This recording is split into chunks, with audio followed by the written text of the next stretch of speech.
Yo, it's your boy, CCU na Pedro. First year, first sem, and you are studying at Brimsu sa main campus, BSME. Pwede rin naman, pre. Sa Sika. Okay lang naman yun. Applicable sa'yo to. Meron ka nito, pre. We are on the series of telling you the untold things, pre. And the things na sana alam ko nung first year din ako, pre. And I'll give you tips. Gaya nga na sinabi ko sa last video, pre. Hindi mo pa napapanood, panoorin mo muna. So, we are making individual subject videos. Sinabi ko dun, there are 3 subjects na you must keep an eye. Ano-ano ba yun, pre? Sabi ko, yung engineering drawing, yung FEMA, and yung Cal 1. Kasi, sad to say, unfortunately, pre, may mga bumagsak dun. 2 lang yung walls nun para sa akin. Pero sad to say, pre, meron pang isang wall na marang sa kanila, and that's definitely our topic for the day. Engineering drawing. So, bakit pa may bumagsak dyan? Sasabihin ko sa'yo sa video na to, saan sila nagkulang. Makiklear natin lahat yan. So, first of all, I won't go deep, gaya ng professor mo sa pagdidiscuss kung ano nga ba yung engineering drawing. So, ang trabaho ko dito ngayon is to introduce this to you. So, ano nga bang ginagawa sa engineering drawing? Pinaka-highlight ng engineering drawing, pre, yung plates. So, ano na lang makikita natin sa plates, pre? Siyempre, meron kang object, yung dinodrawing mo. Lagyan mo yan ng mga dimensions. And lastly, pre, meron kang engineering lettering. Engineering lettering to yun. Akala ko drawing lang, engineering lettering din. No, par. The thing is, pag gumagawa ka ng plates, pre, kailangan mo isulat yung pangalan mo, isulat yung title ng ginagawa mo. And engineering lettering is a must. And ang maunang plates mo dyan, pre, vision, mission ng school,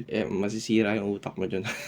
I mean, masisira yung kaluluwa mo, yung pag nagkamali ka ng spelling, yung galit mo, pre, overload. Yan nangyari sa akin, pre. Ilang beses ako nagulat dahil sa engineering lettering na yan, par. Ito na tayo, move on na tayo, pre. Ito na yung mga bagay na sana nalaman ko nang maaga bago ako nag-start ng engineering lettering. I know it's too late. Baka bumili ka na first day pa lang, pre. This is a 3rd week. Ano bang pinipreventa lang natin dito? Extra gastos. Ay, nasabi ko na, extra gastos. So, ito, pre. Ang first natin dito is huwag ka mag-over-invest sa drawing tools. Bakit nga ba, par? Gagamitin mo lang siya for only 1 sem. So, ilang months nga ba ang 1 sem? 4 months lang most of the time ang 1 sem. And doon mo lang magagamit to halos lahat. Yung mga rulers. Ay, sige, discuss na natin. So, ito yung mga dapat nasa arsenal mo bago ka sumabak. Para. Number 1 na nasa checklist is ruler set. So, ano ba ang laman ng ruler set, pre? Ang ruler set mo is, syempre, ruler. Yung 45-45 triangle, 30-60 triangle, and protractor. So, yung paggamit ng mga to, pre, tuturo na sa'yo ng mga prop mo yan. Sige, move on tayo sa pens. So,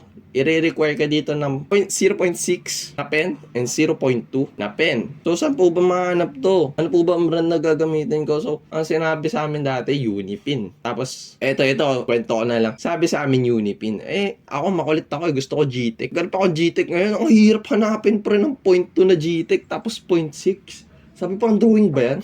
Ngayon ko lang na-realize, pero may mga pens pala na pan-drawing, diba? Ang galing ko, nag-engineering ako, tapos di ko alam yung mga bagay na yun. Alam ko sa architectural lang yun. Kung ano yung sinasabi doon, 0.6, 0.2, kung anong pinaka-available sa'yo, yun yung gamitin mo, pre. Another, kailangan mo na tool is a compass. So, pre, sa pagbili ng compass, pre, okay lang naman yung mura kung low budget ka talaga, pero para sa akin, pre, mas okay yung Maylak. Sabihin na natin, nasa higher end yun. More or less, pre, nasa 200 or 300 yun. Pero goods na goods yung Maylak. Bakit kailangan ba natin ng may lock dito, pre? Kasi, pre, pag nagkamali ka, compass mo, walang lock, tapos na-move mo konti, gumagawa ka ng circle ngayon. Taka ka, pre, hindi nag-meet yung ends. Sa ulo nun, pre, ulit ka ulit ng plate mo. Mahalaga yung lock kasi meron kang security sa sarili mo na, hindi to gagalaw, pre. Yun lang naman. Ang last na kailangan mong tool, pinaka-underrated, magliligtas ng buhay mo. Di ko alam tawag dito, pre, pero sasabihin ko na sa'yo, pre, aligning paper. Ano ba yung aligning paper, pre? Amin kasi, pre, too late na kami gumawa nito kasi after nitong engineering drawing mo subject, magagamit mo yung engineering lettering sa ibang subjects, pre. Kasi some of the outputs, pre, nire-require ka mag-engineering lettering, pre. Handwritten yung mga activities mo minsan. Kailangan mo nitong aligning paper. Ano ba tong aligning paper, pre? Depende sa prof mo, pero nire-require sa amin 6mm height ng letters mo. So, gagawa kami ngayon ng paper na puro 6mm, tapos may pagitan na 4mm. Makikita mo yun sa introduction ng ED, bibigay sa'yo yun. Kung ano yung height ng letters. Tip ko sa'yo, gumawa ka ng aligning paper mo, pre, para hindi git-git pa ng lapis. Ayun, isa pa sa kailangan mo, pre, is kailangan mo ng lapis and pambura. Yun lang. Another important na sana maaga ko nalaman, dapat nag-invest din ako sa storage. Ano ba tong mga storage, pre? Kasi eventually, pre, kailangan mong dalhin sa school yung plates mo eh. So, need mo ng isang storage man lang. Or sa amin, pre, ang pinaka-recommended gamit na gamit sa lagi, pre, pag wala kang room, lalo na sa BSM, pre, wala kaming room, clipboard. Mabibili mo yan. Pinakamalapit, pre, CSI. Goods na goods, pre, kung mag-invest ka ng 120 pesos pa sa clipboard na long ang gamitin mo, pre. Tapos, eventually, pre, kailangan mo yung clipboard na may cover. Kasi, mas okay sa akin yung may cover. Meron din talaga akong clipboard na walang cover. Yun naman ginagamit ko pag, kunwari, nagsisolve ako. Tapos, papel-papel lang nakaipit dun, yung pang scratch papers. And, kung kasya naman sa bag mo, pre, or you have the luxury to carry yung mga bagay-bagay, I recommend, pre, file case. File case na plastic para hindi nababasa. And, okay naman siya. Nakikita ko yung mga klaseng gumagamit ng file case. Marami silang nalalagay. Another thing for file case is, hindi siya masyadong matutupik. Hindi kagaya sa clipboard. Kasi minsan yung clipboard, naiipit-ipit eh. Nababasa rin talaga yung clipboard. Pero madudurog-durog yung mga papels mo dun. Then, move on na tayo, pre, sa tips. So, first tip para sa akin, pre, base plate. Ano ba yung base plate? First plate mo yan eh. Hindi ko alam kung base plate talaga tawag dun. Pero basta yung lalagyan mo pa ng mga bagay-bagay sa loob. And ano bang tip ko dito, pre? At least, gumawa ka ng 10 ganun, pre. Pag gumawa ka ng base plate sa first activity mo, gumawa ka ng 10 para for the next plate na i-require sa'yo, pre, wala ka ng problema. Second tip, basic na sa inyo to, pre. Don't cram. Sinabi ko na sa inyo to nung last video kung kapanood kayo. Don't cram. Anong importance ng not cramming. Check nyo na lang dun. The third tip is pass your plates agad. Masasabi ko, pre, ito talaga pinaka-importante sa lahat. Kasi, first of all, pre, pag nagpasa ka ng plate mo, mababa yung risk mo na INC ka or bumagsak ka, pre, kasi nakapagpasa ka naman ng plates mo agad. Ano pa bang importance ng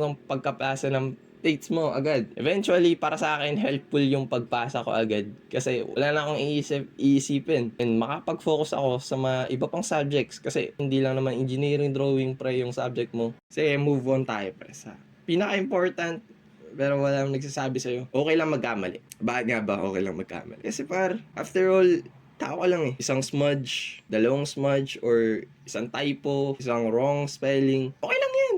Normal lang yan, pare. Hindi lang ikaw yung nagkakamali ng ganyan. The thing is, huwag mo naman i-pressure sarili mo masyado. Magagawa mo yan. Be kind to yourself, pre. Find your peace. Maging engineer tayo dito. Yun lang, par. I hope you learn from this video. Tara, aral tayo. Peace.